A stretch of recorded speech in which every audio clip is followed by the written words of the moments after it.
कर्मण्य कर्म यः पश्येत् कर्मणि च कर्म यः स बुद्धिमान मनुष्येषु सा युक्तः कृत्स्न कर्म कृत। तो ये मैंने पदच्छेद किया है। कर्मण्य अकर्म इसका मतलब होता है कर्मणि अकर्म। देखो नी ई का और आ का मिलके या यकार बन गया, इकार और अकार मिलकर के।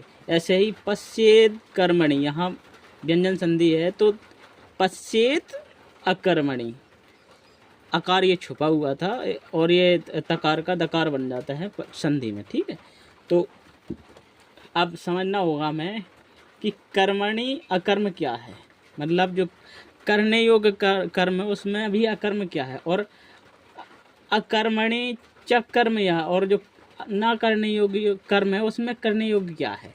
ये सामान्यतः आप कंफ्यूज हो जाएंगे, लेकिन इसको इस प्रकार से समझें, सिंपल।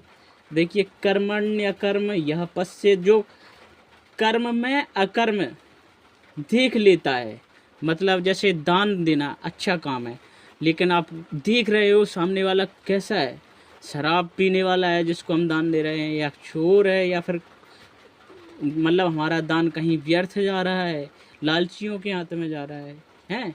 ऐसे ही सेवा, कहीं हम दुष्ट की सेवा तो नहीं कर रहे हैं। तो कर्म में अकर्म देखना है ये। अब ऐसे ही अकर्म में कर्म देखना कैसे है, जैसे अब सामान्यतः चोरी पाप है, लेकिन हम देश की भलाई के लिए, जनता की भलाई के लिए यदि चोरी करें, जैसे राम प्रसाद बिस्मिल ने काकोरी कांड नहीं कहेंगे उसको, काकोरी कांड नहीं है वो उनका वो शौर्य है। तो उन्होंने काकोरी में जो ट्रेन को लूटा था, तो अकर्म है सामान्यतः लूटना, लेकिन उन्होंने उसमें कर्म देखा, उसमें देश की भलाई देखी, उसमें समाज की भलाई देखी, देश को लिबरेट करने के लिए, आज़ाद इंडिपेंडेंस करने के लिए उन्होंने काम किया। तो अकर्म में कर्म देखा। तो ऐसा देखना, सब बुद्धिमान मनुष्येषु, वही बुद्धिमान मनुष्यों में सयुक्त, वही योगी है और वही कर्म को जानने वाला और करने वाला है। ये श्रीमद् भगवत गीता 4थे अध्याय का 18वां श्लोक है।